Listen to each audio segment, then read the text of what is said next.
Grayson's journey with Kawasaki disease started around the 28th of February 2019. His initial symptoms were basically kind of like a cold. He had a bit of a runny nose, a bit of a sore throat, and he did develop a bit of a cough. His diagnosis didn't actually come until after we received the post-mortem, which again, that was in February 2020. So during the 2-week period of the hospital and his journey towards the end of his life, he didn't actually get a diagnosis, and he didn't receive any treatment in regards to Kawasaki disease. He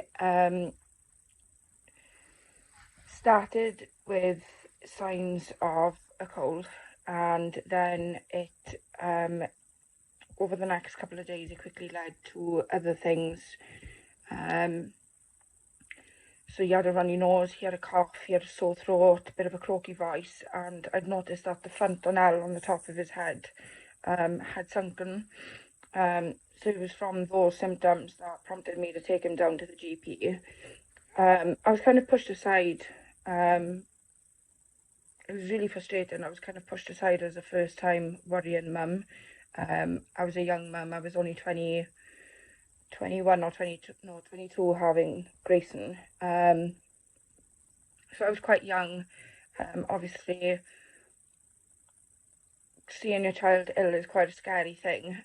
So to go to the doctors to, try and get help for him, and then be told, you're just a young mum worrying, it's fine, it's just cold symptoms.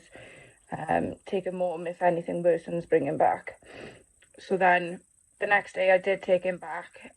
He had developed a rash. So I took him back, and they told me to give him Calpol. So from there I came home, gave him Calpol. He'd started refusing to take some of his feeds. So over the next 2 days, he was taken to out of hours. I believe it was the 3rd. And it was in out of hours that he was diagnosed with a viral infection, and I was told to up the Calpol dosage from 2.5 mils to 4 mils. Now, bear in mind, Grayson was 14 weeks old at this point. So anyway, I did as the doctor said. And then the next day, he started developing difficulty in swallowing. He was only taking 2 to 3 ounces of a feed, whereas normally he was taking 7. And I'd noticed he was having difficulty in swallowing when trying to take the feeds. So the rash was quite really aggressive by this point too, and his lips were so dry that they were cracked and bleeding. So I took him into A&E, Glangwili Hospital, and he was taken straight into triage, and he was admitted straight away to the pediatric unit for dehydration. So they'd done everything else instead. They'd done blood cultures, urine cultures, blood tests, stool cultures, and we even had a lumbar puncture done. He was then placed in high independency unit for 48 hours, where they then put the IV antibiotics in. So for the next 48 hours, he was in with antibiotics, and we were waiting for the tests to come back. Once we'd received the tests after the 48 hours, all tests came back clear apart from one. The blood culture had come back, which showed a growth of something that was thought to be contaminant. This was questioned. We did question this. There wasn't really much of a definite answer that they could give us. From what we kind of took from it, we possibly thought sepsis. So from that point, they decided that Grayson could go home. He could be discharged, but we had to go back every day for antibiotics. Now, the the antibiotics had to be done through an IV drip. So we came home with the IV in situ in his arm, and then it got moved to his leg, it got moved to his foot. So from the 6th of March, we were then sent home. These antibiotics weren't for Kawasaki disease. They wouldn't use antibiotics for Kawasaki disease. What does get used is something else, which again isn't antibiotics. He did respond really well to the antibiotics. The rash cleared. He was feeding a little bit more than usual, but he still wasn't taking the full 7 ounces that he was taking. But due to it not being the correct treatment that he needed, as soon as the antibiotics stopped on the Sunday, we went up on the Sunday afternoon for them, and his rash had cleared. I got photos of him. The only difference was the rash had cleared, but he had swelled. His face was swollen, his body was swollen. So then we came home, and by that evening, Grayson's dad had gone out to walk the dog, and when he came home, I was dressing Grayson ready for bed, and I'd noticed that the rash had started to come back on the top of the legs area. So the next morning, we took him straight back in.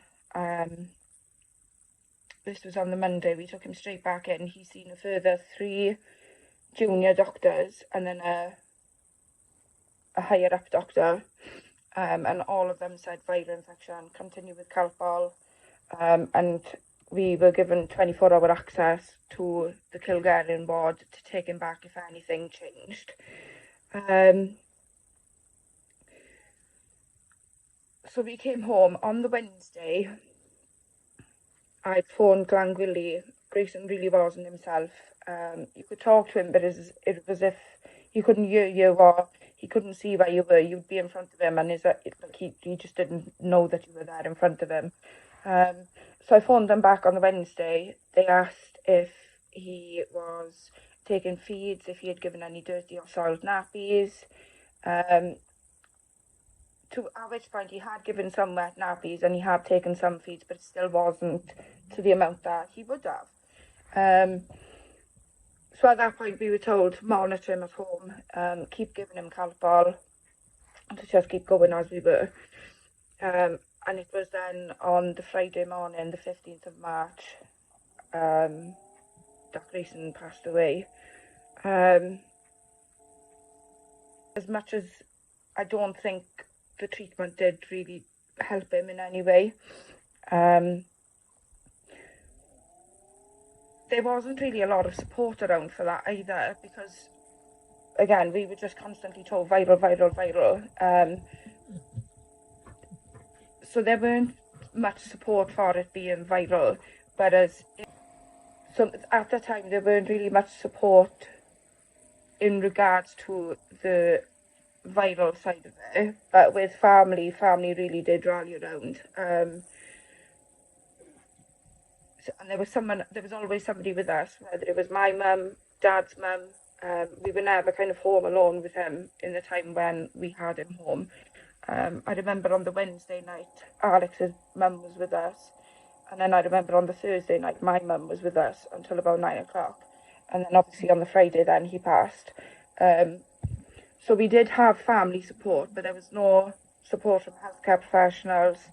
There weren't support from anywhere in regards to Grayson's illness at all. The lack of understanding from professionals was shocking as well. We just felt constantly judged. There was a lot of things that we didn't understand, so having to ask twice again, and then just being made to feel like we were a burden, that we were over worrying too much and causing more stress on ourselves, thinking that this could be worse than what it was, when in fact it was.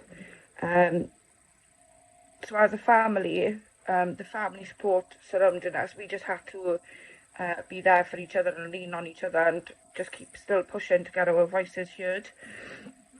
And I think that's one of the main reasons why I want to share my story, not my story, but Grayson's story with Kawasaki Disease UK. There really isn't a lot of awareness around it, and especially for people who are going through it in hospitals. Like, we were never diagnosed, so I can't tell you that process of how our process was when he was diagnosed, because at that point he weren't here, so it was completely different for us. Even after that, even when we received the news, the post-mortem through that it was Kawasaki disease, there was never any support. There was no support in helping us understand the illness, helping us understand anything towards it. There was nothing. But Grayson's story was very negative and very traumatic. But there is so much that could be learned from it. And even though it's coming up 5 years now on the 15th of March, it has taken me the whole 5 years to be able to understand it myself. I didn't want to share information with people that I wasn't 100% sure on myself. I had to go behind the scenes and research it all. I had to educate myself on it, and I had to put the time and the effort in to be able to do that. The last thing that I'd ever want is to share incorrect information on something that can be as serious as Kawasaki disease. So for the last 5 years, I think I've just kind of focused on trying to accept it myself, and then focused on just trying to find out the correct information for it. I remember when I first found out about Kawasaki disease, I was trying to see if there was a reason, a beginning start to it. Like, could it have caused from an infection? What could have caused it? Where does it come from? And I remember seeing some things along the lines of cleaning products, that it could stem from overuse of cleaning products. And then there was another one that it was assumed to be a seasonal illness, because it always comes out around springtime. And for me, I couldn't understand at that point. And I just thought it was so wrong and so confusing for people to have to sit there and look at something and think, a cleaning product, how could that have played a difference in this when my child's not anywhere around them? And so there was a lot of things that I had to be sure on myself and had to dive into, to be able to know myself for sure what I was sharing and what information I was putting out there for other parents. But again, raising awareness, it really, really educates people on the condition and its symptoms, and it also shows the signs of it also shows the importance of early detection and treatment. Kawasaki disease should be as well known as meningitis, measles, sepsis. It should be as big and as well known as all of those other ones. It should not be something that is still underlooked in this century that we're in. It really shouldn't. So for it to still be this quiet and this unknown, I can't accept that. I find it really hard to accept that. So I think one of my reasons for sharing my journey and Grayson's journey with Kawasaki disease is possibly down to that. So many more people should be aware about this. It is crucial to know everything you can about this.